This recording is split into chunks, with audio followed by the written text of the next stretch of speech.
Jimmy Guzmán.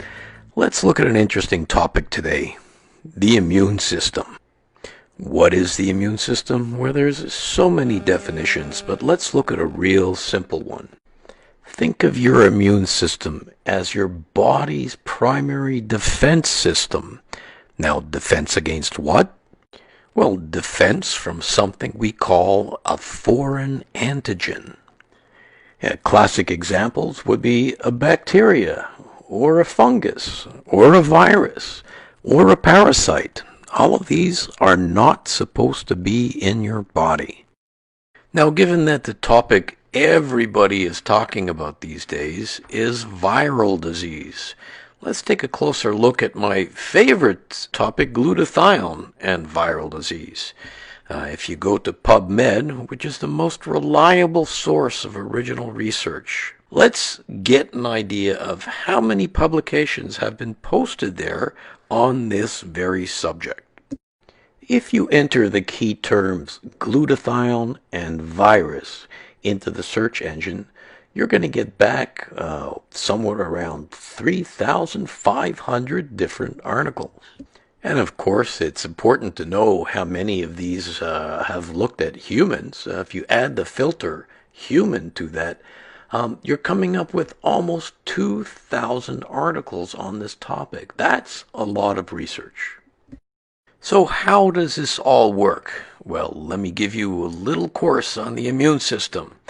And for all the doctors out there, please forgive me. We're going to do this in 90 seconds. You ready? So today's subject is going to be me. You all know how I love to visit with you and be out there with you. And I'm hugging you and I'm shaking hands with you. And once in a while, someone is going to leave a little glob of viral particles on my finger.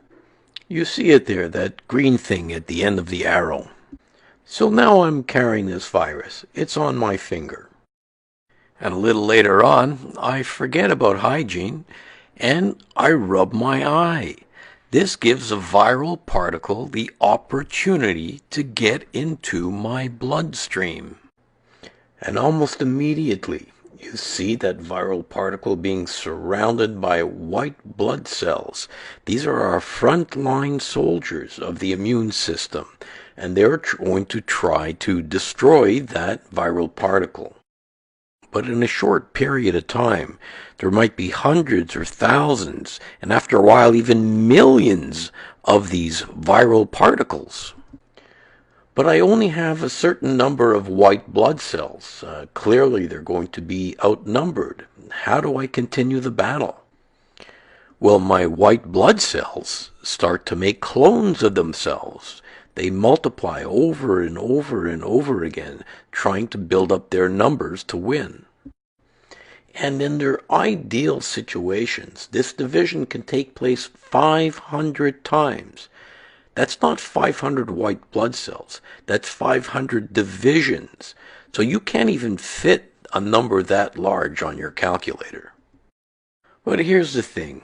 When glutathione levels begin to fall, this process starts to slow down. And as Dr. Gustavo Bunos so eloquently wrote, the limiting factor for the function and clonal expansion of lymphocytes, or white blood cells, is their availability of glutathione. I like to put it a little bit simpler. Think of glutathione literally as food or fuel for your immune system. Bottom line, as glutathione levels fall, so does your immune function. So please, eat well, sleep well, wash your hands regularly, don't touch your face, minimize social habits like kissing and shaking hands, and finally, pay attention to your glutathione levels. I hope you've enjoyed this little explanation of the immune system, glutathione, and better still, I hope you picked up a couple of those tips on how to keep yourself healthy and avoid infections during these challenging times. Looking forward to seeing you again soon.